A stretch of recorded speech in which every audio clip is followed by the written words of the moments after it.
Hello friends, this video on System of Particles and Rotational Motion Part 20 is brought to you by examfear.com. No more fear from exam. Now the most important part, that is how do we calculate moment of inertia. I have given you a very simple mathematical expression for moment of inertia, and that is I is equal to summation of MIRI square. Right? Now, is it really that simple to calculate moment of inertia for different objects of different shapes and sizes? Or we need to follow a specific rule or some specific tricks to calculate moment of inertia? So calculation of moment of inertia is a very important topic of this section. So let us concentrate on that. Let us look at an example. So we will look at different examples and we will see how do we calculate moment of inertia for each of those scenarios. So the first scenario or the first object which we consider is a thin ring, and we want to calculate the moment of inertia. Now whenever we want to calculate moment of inertia of any object, we have to specify which object, and we also have to specify about which axis of rotation, because as I mentioned in the previous slide, the value of moment of inertia is different for different axis of rotation. So you should mention the object and you should also mention about which axis you want to calculate the value of moment of inertia. So right now I want to calculate the value of moment of inertia for a thin ring about the axis passing through the center. Right? Okay, so on this slide, let me give you a list of the different things for which I will calculate the moment of inertia. So the first one will be a thin ring. I'll calculate the moment of inertia about the axis passing through the center. Next, we will do it for a uniform rod about a perpendicular bisector. Then we will calculate it for a uniform circular plate about its axis. Then for a hollow cylinder about its axis. Then for a solid cylinder about its axis, then for a hollow sphere about its diameter, and which will then be followed by a solid sphere about its diameter. So for different objects of different shapes, we will calculate the moment of inertia at different axes, and we will see we will look at the process or the procedure that has to be followed to calculate moment of inertia, and then we will analyze the results which we obtain. So let us start calculating moment of inertia, starting with the ring. So let us suppose I have this thin ring and I want to calculate the moment of inertia about an axis passing through the center of the ring. So this is a top view of the ring. Right? This is basically the top view of the ring. So when you look at this ring from a side view, it will look somewhat like this. And the axis passing through the center would be somewhat like this. So the ring is rotating about this axis and we have to calculate the moment of inertia. Now this ring is made up of many small elements. Now these small particles are often known as mass elements. They are all often referred to as mass elements. Right? So these are the small particles constituting this ring.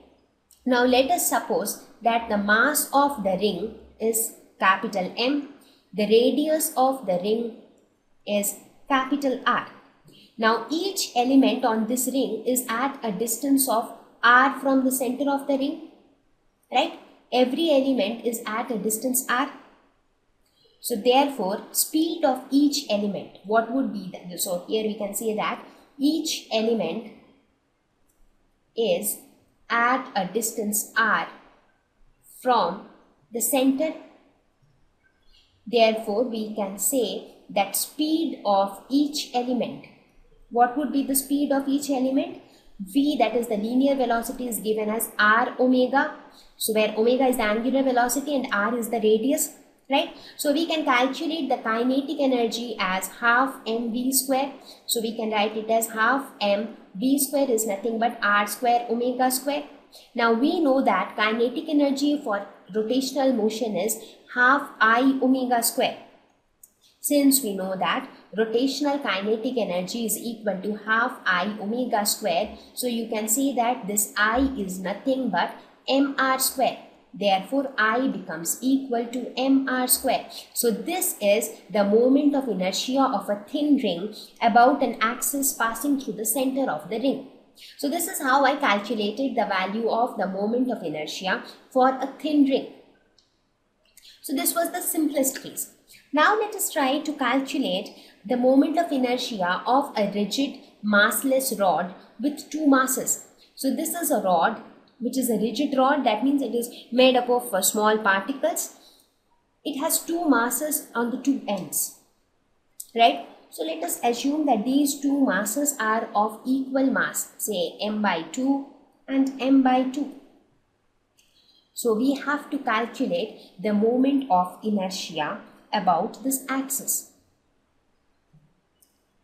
Now let us suppose that the length of the rod is L. So therefore this will be L by 2, this will be L by 2. So let us suppose that rod length is given as L and each mass is given as m by 2. Right? Now we have to calculate the moment of inertia. Now by definition of moment of inertia, we know that it is summation of mi ri square. Now where I is equal to 1 to n. But in this case, we have just two masses, right? So I is equal to 1 to 2.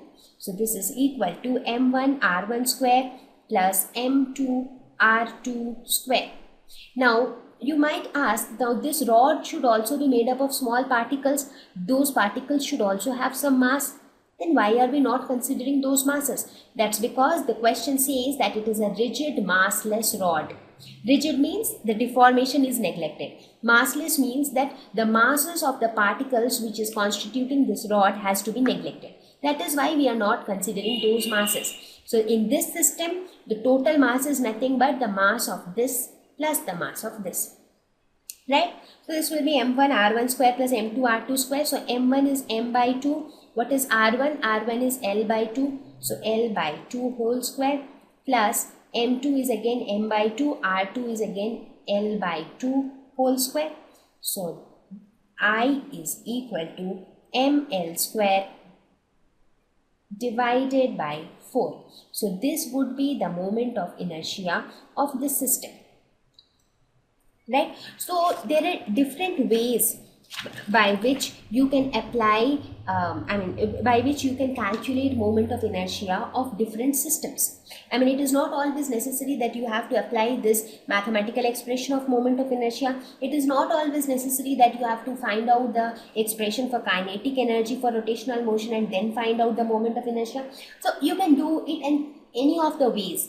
It is just that you should know the way once you select a way by which you want to do it, then you should proceed in the correct manner, right? Okay. So now let us try to calculate the moment of inertia for a uniform rod about its perpendicular bisector. So let us now try to calculate the moment of inertia about this uniform rod about its perpendicular bisector. Okay, so where will the perpendicular bisector lie? It will be somewhere around here, right? So let us suppose this AB is the perpendicular bisector of this rod. Now let us suppose that the mass of the rod is M, length of the rod is L. Okay, so we have to find out the moment of inertia about AB, right? So what is our aim? We have to find moment of inertia, that is I, about AB. Right? Now since here we are talking about a uniform rod, that means this rod has a continuous distribution of mass. It is not a 2 particle, 3 particle or n particle system. It has mass distributed uniformly. Right? So here we will not talk of summation, rather we will talk of integration, right? So in case of continuous distribution of mass, the approach which we will follow is that we will consider a small mass element. So let us consider a small element of the rod. Consider a small element dx of the rod. So let us consider the small element dx. Okay. So let us say that the small element dx lies at a distance x from the perpendicular bisector. Okay. Now, what is the mass per unit length of the rod? mass per unit length of the rod will be equal to m divided by L, right? So therefore, mass of the small element dx will be equal to mass per unit length multiplied by the length of the small element. So this will be the mass of the small element, right? So what is the approach which we are following here is that whenever you have continuous mass distribution, you consider a small element, calculate the mass of that small element, calculate the distance of the small element from the axis. Right? So using that, you'll be able to find out the moment of inertia. So here we considered a small element, we found out the mass of the small element, right? So now, moment of inertia of the small element dx. Let us denote this moment of inertia of this small element dx as di. So what will be the moment of inertia? It is mass into r square, m into r square. By definition, I is equal to summation of m I r I square. That means mass into distance of the mass is a small element from the axis. So the mass is, let us call this as dm. So that is dm into x square. So what is dm? dm is nothing but m by L into dx into x square. So this is the small moment of inertia of this much element, of this small element of the rod. Therefore, the total moment of inertia will be nothing but integration of di. So this will be integration of m by L into x square dx. So this dx will be integrated from which value to which value? Now this is 0, so this is L by 2. And this end is minus L by 2 because the total length of the rod is L. So if this is the midpoint, so this is half of the rod and this is the remaining half of the rod. So the integration will take place from minus L by 2 to plus L by 2. Right? The integration, so let us do the integration on this side. So we can say I is equal to m by L integration of x square dx from minus L by 2 to plus L by 2. So this is equal to m by L into x cube by 3 into minus L by 2 to plus L by 2. Now putting the values, we get I is equal to mL square divided by 12. So this is the moment of inertia of a uniform rod about its perpendicular bisector, that is mL square by 12. Now if you have any difficulty in understanding the integration part, how am I integrating, please refer the integration videos of Mathematics class 12. Thank you. Please visit examfear.com to watch free educational videos, try free online tests, get the best quality study materials, study from the best tutors and mentors, and much more. Thank you once again.